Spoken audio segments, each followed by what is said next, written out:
సహజ మిత్రులైన కాంగ్రెస్ పార్టీని కూడా విధానపరమైన ఆలోచనలో విభేదించి ఈ దేశంలో ఉండే పేదలకు ప్రజాస్వామిక వాదులకు ప్రభుత్వం యొక్క విధి విధానాలు ఉపయోగపడాలి అని చెప్పి పేదల పక్షాన గలం విప్పిన సీతారాం ఏచూరి గారు మన మధ్యలో లేకపోవడం తీరని లోటు.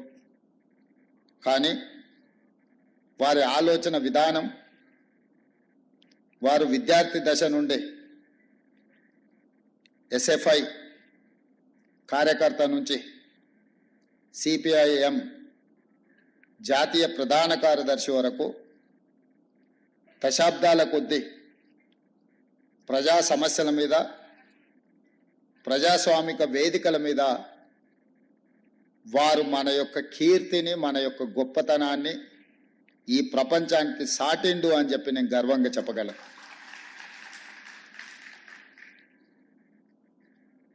వారిని నేను తక్కువ కలిసిన, కాకపోతే పిసిసి అధ్యక్షుడు అయిన తర్వాత ఒక 2 సార్లు కలవడం జరిగింది. వారితో కొన్ని అంశాలు మాట్లాడుతున్నప్పుడు, వారితో మాట్లాడుతుంటే కీర్తిశేషులు జయపాల్ రెడ్డి గారితో మాట్లాడినట్టుగా నాకు అనిపించింది. ముఖ్యంగా మన రాష్ట్రాల నుంచి, మన ప్రాంతం నుంచి జాతీయ స్థాయిలో సిద్ధాంతపరంగా కానీ, విధానపరమైన ఆలోచన విధానంలో కానీ జైపాల్ రెడ్డి గారి సమకాలికులు సీతారాం ఏచూరి గారు అని చెప్పి మనం గట్టిగా చెప్పొచ్చు. బ్రతికున్నంత కాలం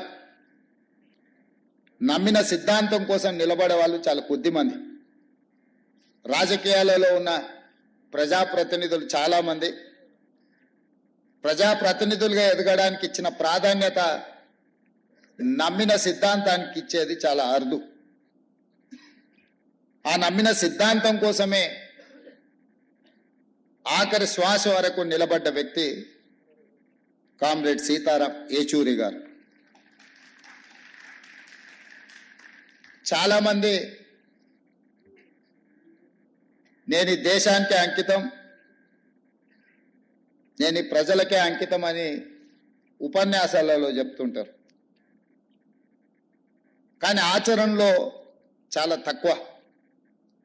కానీ సీతారాం ఏచూరి గారు బ్రతికున్నంత కాలం ప్రజల పక్షాన నిలబడడమే కాదు, వారి మరణానంతరం కూడా వారి కుటుంబము, వారి పార్థివ దేహాన్ని ప్రజలకే ఇచ్చి ఇతరులకు వారు ఉపయోగపడాలనే విధంగా ఆదర్శంగా నిలబడ్డారు. అంటే నిజంగానే వారి దేశ పేద ప్రజలకు, ఈ దేశంలో అవసరం ఉన్న వాళ్ళ కోసం వారు అంకితమైనని చెప్పి మనం మాట్లాడుకోవచ్చు.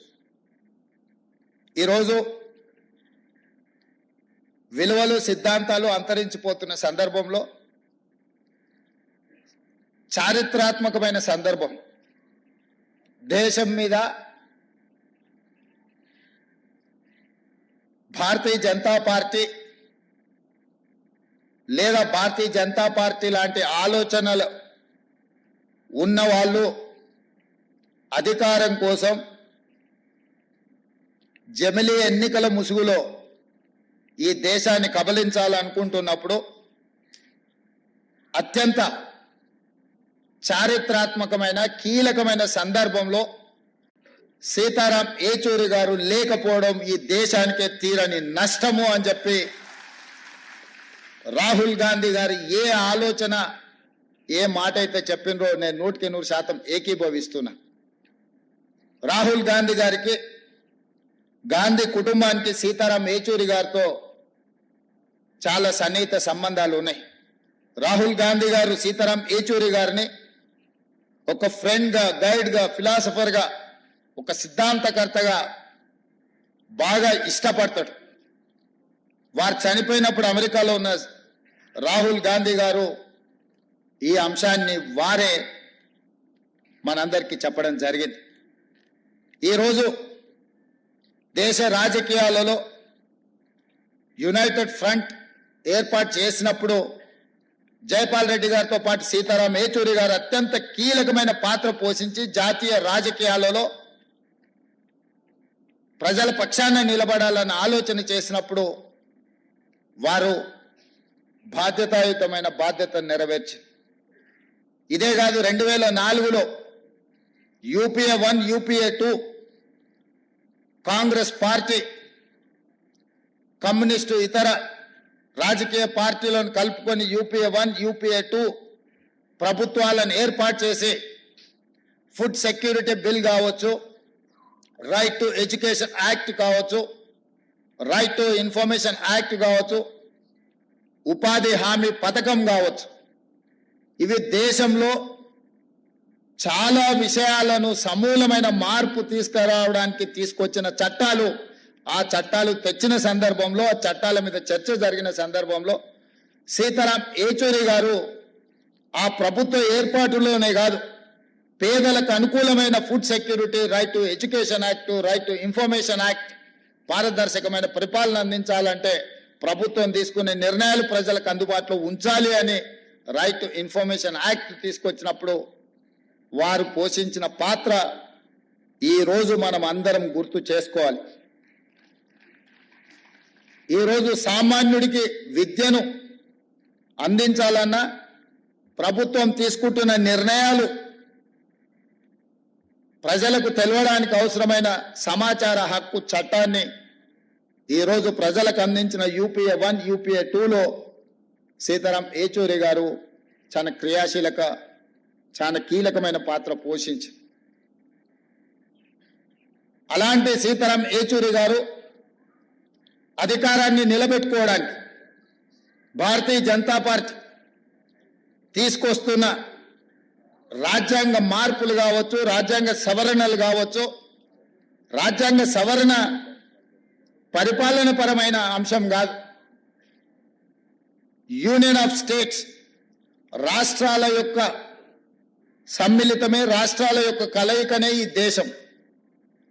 యూనియన్ ఆఫ్ స్టేట్స్ అనే స్పిరిట్ ని ఈరోజు దెబ్బతీసి జమిలీ ఎన్నికల ముసుగులో తమ ఆధిపత్యాన్ని నిరూపించుకోవాలని చెప్పి బీజేపీ చేస్తున్న ప్రయత్నాన్ని తిప్పికొట్టాలి. ఈ తిప్పికొట్టాల్సిన కీలక సమయంలో సీతారాం ఏచూరి గారు లేకపోవడం ఇది దేశానికే తీరని లోటు. ఇది సిపిఎంకు కామ్రేడ్ కార్యకర్తలకు కాదు. ఈ దేశంలో ప్రజాస్వామ్య మనుగడ సాధించాలి, ప్రజాస్వామిక స్ఫూర్తి కొనసాగాలి, రాష్ట్రాల యొక్క హక్కులను కాపాడాలి, ప్రజల యొక్క జీవన పరిణామాలు మెరుగుపడాలి, ప్రభుత్వం యొక్క విధానాలను ప్రశ్నించడానికి అవసరమైన సందర్భంలో సీతారాం ఏచూరి గారు లేకపోవడం అనేది నిజంగా పేదలకే తీరని నష్టం. అందుకే మన ప్రాంతం నుంచి జాతీయ రాజకీయాలలో నేను ఈ మధ్యకాలంలో చాలా సందర్భాలలో ప్రస్తావించిన, జాతీయ రాజకీయాలలో తెలుగు వాళ్ళ ప్రాధాన్యత, నమ్మిన సిద్ధాంతం కోసం కట్టుబడి ఉన్న వాళ్ళ సంఖ్య క్రమేణా తగ్గుతూ పోతుంది. కనీసం మనం చెప్పుకోవడానికైనా మనకు ఒక దిక్సూచిలాగా ఉండాల్సిన సీతారాం ఏచూరి గారు మన మధ్యలో లేకపోవడం చాలా బాధాకరం. ఏది ఏమైనా వారు కేరళలో కాంగ్రెస్ వర్సెస్ కమ్యూనిస్టులు ఎన్నికలలో కొట్లాడిన, జాతీయ స్థాయిలో కలిసి పనిచేసి బీజేపీ శక్తులను నిర్మూలించడానికి కాంగ్రెస్ కమ్యూనిస్టులు కలిసి పనిచేయడానికి సీతారాం ఏచూరి గారు తన సమయస్ఫూర్తితో, సమన్వయంతో దేశ రాజకీయాలలో కాంగ్రెస్ను కమ్యూనిస్టులను కలిసి పనిచేసే విధంగా ప్రజల యొక్క కోణంలో నిర్ణయాలు తీసుకోవడంలో వారు చాలా కీలకమైన భూమిక పోషించారు. అలాంటి వ్యక్తులు చాలా అరుదు. ఈరోజు అలాంటి వ్యక్తులు భూతద్దం పెట్టి ఎతికినా కనిపించేది కష్టమైన సందర్భం. వారి ఆలోచనలు, వారి విధానాలు భవిష్యత్తులో చాలా అవసరం ఉంది. వారి స్ఫూర్తిని ఇంతకుముందు సాంబశివరావు గారు చెప్పారు.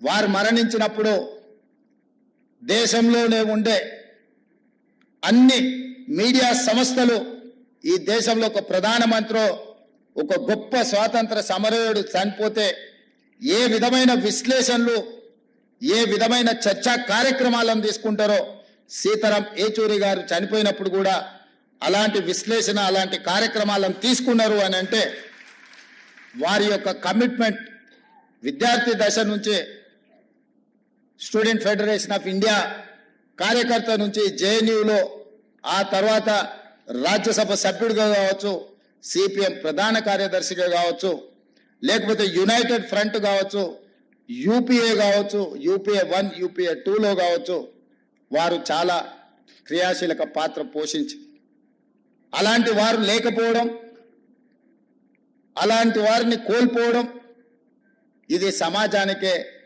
తీరని నష్టం.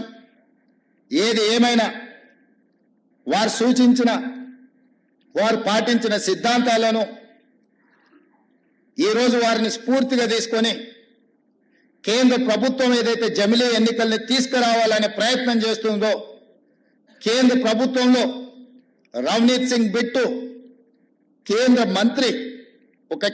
మంత్రి ప్రధాన ప్రతిపక్ష నాయకుడు రాహుల్ గాంధీ గారి మీద వాడిన పదజాలం నరేంద్ర మోడీ గారు ఖండించకపోవడము, ఆ మంత్రి గారి మీద చర్యలు తీసుకోకపోవడం అనేది బీజేపీ యొక్క ఫ్యాసిస్ట్ విధానాలు ఈరోజు కళ్ళకు కనిపించినట్టుగా మనకు ఉన్నాయి. ప్రధాన ప్రతిపక్ష నాయకుడి మీద వ్యాఖ్యానించే ముందు కేంద్ర మంత్రివర్గంలో ఎవరో సామాన్య కార్యకర్త లేకపోతే వీధి రౌడీనో అలాంటి మాటలు మాట్లాడిందంటే వేరు. నరేంద్ర మోడీ గారి మంత్రివర్గంలో ఉన్న మంత్రి ఇట్లాంటి భాష ఇట్లాంటి ఆలోచన విధానంతో మాట్లాడడము ఇది ప్రజాస్వామ్య స్ఫూర్తికి మంచిది కాదు. ఇట్లాంటి తప్పుడు విధానాలు ఇలాంటి భాషా ప్రయోగాలు చేసినప్పుడు ఒక జడ్జి లాగా వ్యవహరించే సీతారాం ఏచూరి గారు లాంటి లేకపోవడం మనందరికీ ప్రజాస్వామ్యానికి కూడా నష్టం అని చెప్పి నేను ఈ సందర్భంగా తెలియజేయదలుచుకున్నా. ఏది ఏమైనా జమిలీ ఎన్నికల్ని విభేదించడం, జమిలీ ఎన్నికల్ని ఆ విధానాన్ని వ్యతిరేకించడం, ఈరోజు భాషల మధ్య, ప్రాంతాల మధ్య, మతాల మధ్య చిచ్చుపెట్టి అధికారాన్ని కాపాడాలనుకుంటున్న భారతీయ జనతా పార్టీ విధానాలను సీతారాం ఏచూరి గారి యొక్క ఆలోచనలతో వాటిని నిలువరించాల్సిన బాధ్యత మన అందరి మీద ఉన్నది. ఆ విధానంతో మనం ముందుకు వెళ్దామని తెలియజేస్తూ మీ అందరి దగ్గర సెలవు తీసుకుంటున్న మిత్రులారా.